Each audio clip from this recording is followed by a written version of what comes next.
Let the dogs out! Who let the dogs out? Who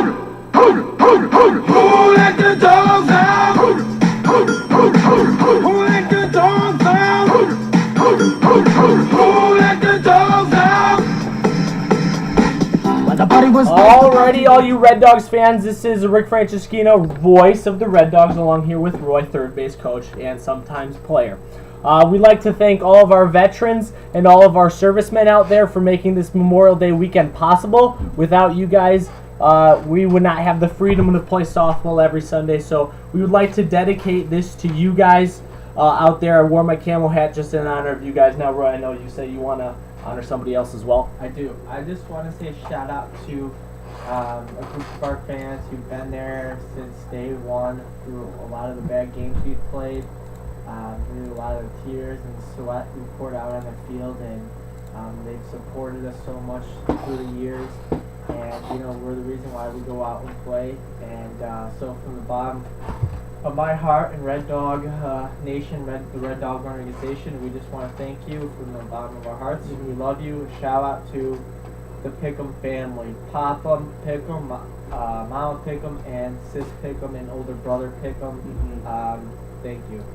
Definitely worth noting, because you know what? To be honest, through all the seasons, the 10 long seasons of the Red Dog softball, we've had players coming in and out, roster changing every year constantly. But the one rock throughout all the seasons and every year is definitely the Pick'em family. And to be honest, without the Pick'em family, I don't know if the Red Dogs are playing softball right now. So huge shout out and dedication to the Pick'em family for all of what they do for the Red Dogs team. Now, Beginning kicking off this dog pound, we want to start off with a little bit of a scandal happened a couple weeks ago involving our manager, Dougie Lammy. Now, he was caught in use of Adderall. The league came out with a statement, which is what I will read for you guys. It's on the Red Dog Network, so if you guys are able to access it, the league statement is on there, but I'm going to read it for all of you who don't have access to the Red Dog Network. So, the league statement.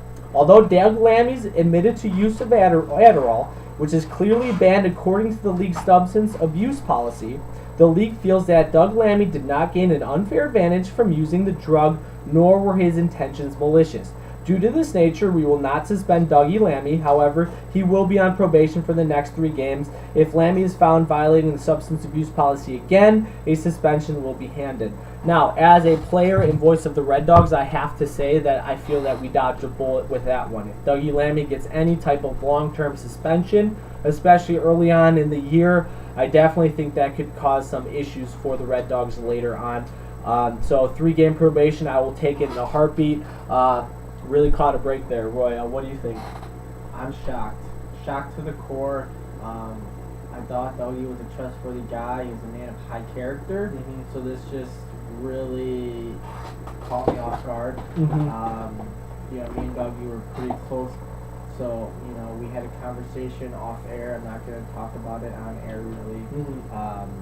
But basically, we talked it out. We worked it over. He basically told me he's not going to do any more drugs. So, hopefully we can move forward from this point and he honors his word, because, it means a lot to just me and all of us. So he's putting us all at risk. Yeah, so Dougie Lammy already did 1 game of the probation, so he still has 2 more to go to. So, Dougie, if you're listening, just please stay off the Adderall and the drugs. We just want to put this scandal behind us and get on with our season. So, recapping last week against Pelican Harry, the Red Dogs coming in 2-0. Coming off that opening day doubleheader win, a lot of confidence was high. It was a hard-fought battle. The Red Dogs took an early lead and kept that lead all the way up to the 7th inning. Going in the bottom of the 7th inning, the Red Dogs were up about, I think, 2 or 3 runs. And you know what? To be honest, Pelican Harry's kept fighting throughout the game. They end up tying it in the bottom of the 7th inning, really killing morale. However, they did keep their winning run stranded at second base. Pick'em got out of a jam in the bottom of the 7th inning, showed a lot of heart, and it was on to extra innings we go. Now, usually in this league, they usually will end the game after the 7th inning, regardless if it's a tie or not. However, we were under time limit at this time, so gave us the green light. He's like, guys, we're going to the 8th inning. We're thinking, all right, awesome. So top of the 8th inning, the Red Dogs come up to bat. We put one across. Jason comes up, hits a 3-run bomb over the left fielder's head.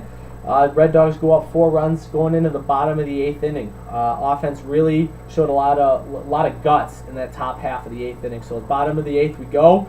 Red Dogs are up 12-8 at that point, so got a 4-run cushion. Pelican Harry keeps fighting back. They end up getting one across, and then they have the bases loaded with 2 outs, and their best hitter comes up. Now this guy kept bombing them all game long, so not gonna lie, I was really scared going to that bottom of the 8th one. I knew the ball was coming to you, Rick. Yeah, it was so. And Pick'em, he gave him a fat one. Yeah, he did. Work. And guess what happened? The Big Bopper bombed it, right? So I was out in left field. Wind was blowing right to left, so I'm already playing back as it is. I did the scouting report. This guy's a good hitter, so I needed to play back. I drifted with the ball, had my arm out, feeling for that fence because I knew it was coming. Sure enough, ball comes down, 2 hands, and I caught that thing. I look over, and sure enough, I'm staying right on the track. So I just like how you raised your glove right after, just to confirm to the ump that you made that catch. Definitely, that was just really smart. That was huge. So so I catch it on the track, 3rd out, game over, we win. I mean, 2 or 3 more feet, and that ball's gone, and the Red Dogs lose a heartbreaker. So solid win for the boys. We were able to pull that one out 12-9, and the Red Dogs go 3-0 on the season. Huge win. Really boosts the morale of this team. Shows a lot of heart and guts. May I add that not everyone on that team was satisfied with this win. No, not at all. We, at post game, we usually like to have a get together where the players kind of mingle and talk about today's performance. We will not name the player who said this. However, they were a little distraught with our win. Can't go into any more detail than that, just due to the graphic nature of the comments. However, I feel the rest of the team thought it was a good, solid win. Roy, what do you think? Yeah, I agree. Solid. It was a solid performance by the boys. Showed a lot of heart and moxie out there. So, Red Dogs go 3-0 on the season, atop the charts, atop the table. 3-0, first place. Can't ask for anything more than that. Moving on to the injury report. Coming out of the game, I don't think we had any injuries to report. Everyone pretty much came out cleanly. I mean, a couple bumps here and there, nothing too major. Roy, I know you were coming off of the season-ending knee surgery last year, and I know you kind of you were thinking about going third base, but you're going to see if that knee can hold and go out there and play right field. You were able to play right field. How did you feel? I felt great. I was able to get up to full speed in warm-ups, had no issues, no pain, no discomfort, nothing whatsoever. During the game, I kept it warm, so kept hydrated, didn't have any issues. So it felt great to be back out there with the guys and have that partnership with them. So I thought there'd be obviously some general soreness the next day, following day, following morning. But boy, was it much worse. Extreme swelling, redness, shooting pain. I showed you, Rick, and you obviously thought it'd be best for me to go right to the team doctor. Straight to the team doc. We weren't messing around with that. So, upon first examination, he thought he couldn't really tell what was going on, so he thought obviously we need the MRI. Yeah. Results came back and they were not good. They were basically as bad as it could be. He said everything in the knee was tore up. MCL, PCL, ACL, meniscus, everything in the knee was shredded up. So I'm going to basically, need surgery to fix everything up. There's the brace he's been in. My season's over, most likely my career. I'm just going to be hoping to be able to walk in some time again, so it's like I'm back to square one, if not worse. So it's just effing frustrating. I can't catch a freaking break whatsoever. So I just want to thank you, Rick, because you've been taking care of me a lot, wheeling me around and shit. Yeah. So it's just beyond frustrating. I don't know what else to freaking say. I mean, it's tough, especially coming off of the rehab and all you did last time to get back out there, first game, and he's back on the shelf again. So long road to recovery for Roy again. Doc hasn't scheduled surgery yet. I know we're going to try to get that as quickly and as possible. I mean, hopefully we can still have you out there at third base, but we'll kind of have to take it day by day, really. So, I mean, best of wishes to you, Roy, in the road to recovery. I know I'm going to be hand-in-hand with you the whole way through, so it's just a tough loss for the Red Dogs with Roy's knee there. So, going into next week, doubtful for Roy.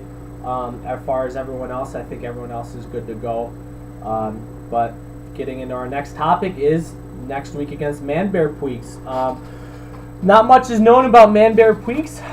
We were 3-0. I looked at the standings. Man Bear Puigs is also 3-0. So we got a tie for first place, Roy.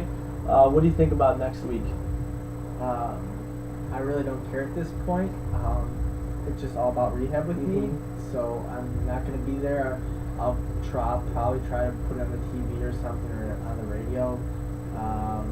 But, you know, it just sucks. I'm just really worried about my knee right now and my life going forward. So, Red Dogs, Man Bear Puigs.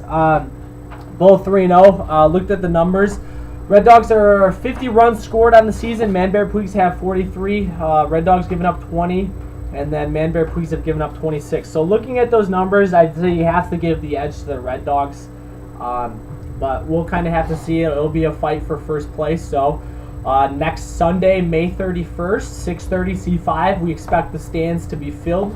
And with our Red Dog Nation out there, we'll need all your support to get through that. Also, Mangerson should be coming back and making his return to the mound. Pick'em did a phenomenal job coming in and subbing in for Mangerson this past week, but we look forward to Mangerson coming back. Also, Farrell will be back at shortstop, so AJ will make his return back to catcher. So, as far as the defense goes and the lineup, everything looks to be in tip-top shape. We look to have the full lineup next week against Man Bear Puigs, and we're going to need them if we want to make this game competitive. So, fight for first place next week, May 31st, against Man Bear Puigs, 6:30 at C5. For all you Red Dog Nation who want to come out there and join us. And as far as our next broadcast, we will going to be live at Tomino's annual Memorial Day barbecue, which is May 30th, the day before Sunday, so Saturday, right before our big game. We will be live, so make sure you tune in for that. Details will be put on the Red Dogs Network, so if you guys want to join us, come out and join us for that. As far as going on with the Red Dog, the Dog Pound, we will make it a weekly thing. We got a weird couple weeks because of the off weeks, but we will look to have an episode every Wednesday in the middle of the week just to recap last week and preview next week for Red Dog softball. So, Roy, do you have any things to add to the Dog Pound? Not really. Can you just help me out, man? Yeah. I need to go to the bathroom. So. Thanks. All right, we're gonna send it out with the Who Let the Dogs Out. So, Who let the dogs out? thanks for listening, guys. We look forward to seeing you guys next Sunday at C5 6:30 against Man Bear Puigs. We're gonna need everyone out there, and enjoy your Memorial Day weekend. And we'll see you next week. The party was nice, the party Woof, was woof, woof. beginning.